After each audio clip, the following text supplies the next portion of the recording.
Hi అండి అందరికీ. మా కోడలు వరలక్ష్మి వ్రతం అయితే చాలా బాగా జరిగింది.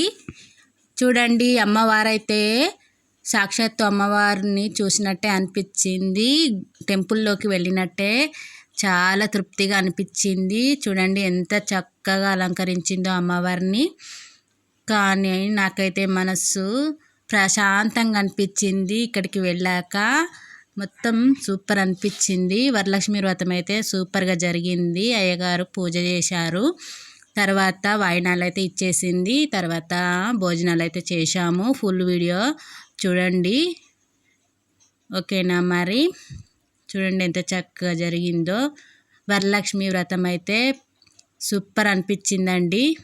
కన్నుల పండుగగా అనిపించింది. చూడండి, అమ్మవారిని టెంపుల్లోకి వెళ్తే ఎట్లా కనపడుతుందో అలాగే సూపర్గా అనిపించింది. అమ్మవారిని అలానే చూస్తుండాలనిపించింది. కన్నులకు నిండుగా అనిపించింది.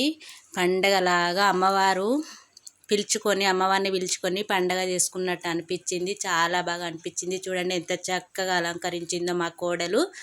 సూపర్గా టెంపుల్లో అంత చక్కగా మనం చూడంగాని ఇక్కడైతే అమ్మవారిని సాక్షాత్ అమ్మవారు వచ్చి కూర్చున్నట్టుగా, అమ్మవారిని దర్శనం చేసుకున్నట్టుగా అనిపించింది నాకైతే. చూడండి సూపర్గా అనిపించింది.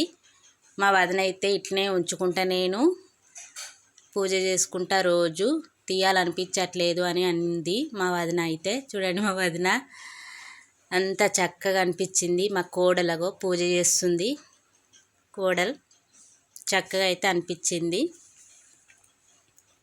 సూపర్గా చేస్తారండి మా వదిన మా కోడలు. పూజలు అయితే సూపర్ అనిపిస్తుంది వాళ్ళు పూజలు చేస్తూ ఉంటే. చూడండి, కోడలు పూజ అయిపోయింది. అయ్యగారు వచ్చారు, అయిపోయింది పూజ అయితే చక్కగా సక్సెస్గా జరిగింది. చూడండి ఫ్యామిలీ అందరూ